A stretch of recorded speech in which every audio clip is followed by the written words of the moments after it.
নমস্কাৰ বন্ধুসকল, welcome back to my YouTube channel Gogoi official. বন্ধুসকল, বৰ্তমান বিশ্বৰ সকলো দেশতে মহামাৰী কৰোনাৰ ভাইৰাছে সংহাৰী ৰূপ ধাৰণ কৰিছে।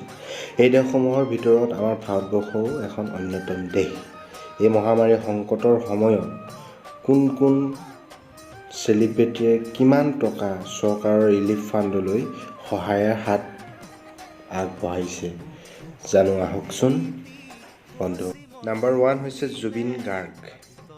বন্ধুসকল, আমাৰ সকলোৰে মৰমৰ হিয়াৰ আমঠু অসমৰ লগতে ভাৰতৰ জনপ্ৰিয় সংগীত শিল্পী জুবিন গাৰ্গে 1 লাখ টকা অসম চৰকাৰৰ সহায়ৰ হাত হিচাপে আগবঢ়াইছে। 2 নম্বৰ, ঋতিক ৰোশন। বলিউডৰ জনপ্ৰিয় ছুপাৰষ্টাৰ ঋতিক ৰোশনে ভাৰত চৰকাৰৰ PM ৰিলিফ ফাণ্ডলৈ 20 লাখ টকা অনুদান হিচাপে আগবঢ়াইছে তেওঁৰ ফালৰ পৰা এই সংকটৰ সময়ত। 3 নম্বৰ, কপিল শৰ্মা।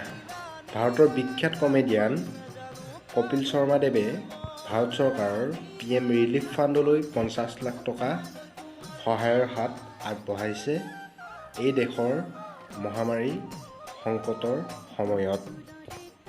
4 নম্বৰতে হৈছে টাইগাৰ শ্ৰফ। বলিউডৰ ছুপাৰষ্টাৰ টাইগাৰ শ্ৰফে 50 লাখ টকা ভাৰত চৰকাৰৰ PM ৰিলিফ ফাণ্ডলৈ অনুদান হিচাপে আগবঢ়াইছে দেশৰ সংসাৰৰ সময়ত। 5 নম্বৰতে হৈছে ৰজনীকান্ত।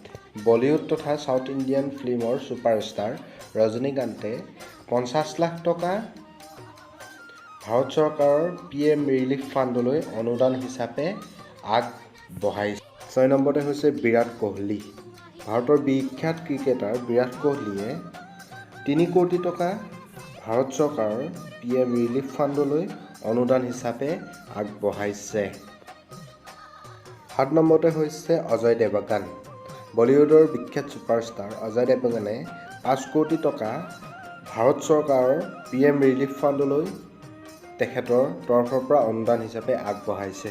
8 নম্বৰতে হৈছে অক্ষয় কুমাৰ। বলিউডৰ ছুপাৰষ্টাৰ তথা খিলাৰী কুমাৰ নামেৰে খ্যাত অক্ষয় কুমাৰে ভাৰতবৰ্ষৰ যিকোনো সংকটৰ সময়ত ভাৰতৰ জনগণৰ হৈ থিয় দিয়ে। এই মানুহজনে বৰ্তমানে 25 কোটি টকা ভাৰত চৰকাৰৰ ৰিলিফ ফাণ্ডলৈ PM ৰিলিফ ফাণ্ডলৈ অনুদান হিচাপে আগবঢ়াইছে। নাম্বাৰ 9, বাবা ৰামদেৱ। ভাৰতৰ বিখ্যাত আয়ুৰ্বেদিক কোম্পানী পতঞ্জলিৰ স্বত্বাধিকাৰী বাবা ৰামদেৱে ভাৰত চৰকাৰৰ PM ৰিলিফ ফাণ্ডলৈ 25 কোটি টকা নাম্বাৰ 10, ৰতন টাটা। হয়তো আপোনালোকে ৰতন টাটাৰ নাম সকলোৱে শুনিছে। টাটা কোম্পানীৰ স্বত্বাধিকাৰী ৰতন টাটা ভাৰতৰ এগৰাকী বিখ্যাত বিজনেছমেন। তেখেতে ভাৰত চৰকাৰৰ PM ৰিলিফ ফাণ্ডলৈ 500 কোটি টকা অনুদান হিচাপে আগবঢ়াইছে বৰ্তমান এই সংকটৰ। নাম্বাৰ 11, মুকেশ আম্বানী। ৰিলায়েন্স ইণ্ডাষ্ট্ৰীৰ স্বত্বাধিকাৰী তথা ভাৰতৰ সবাতোকৈ ধনী ব্যক্তিগৰাকীয়ে বৰ্তমান ভাৰত চৰকাৰৰ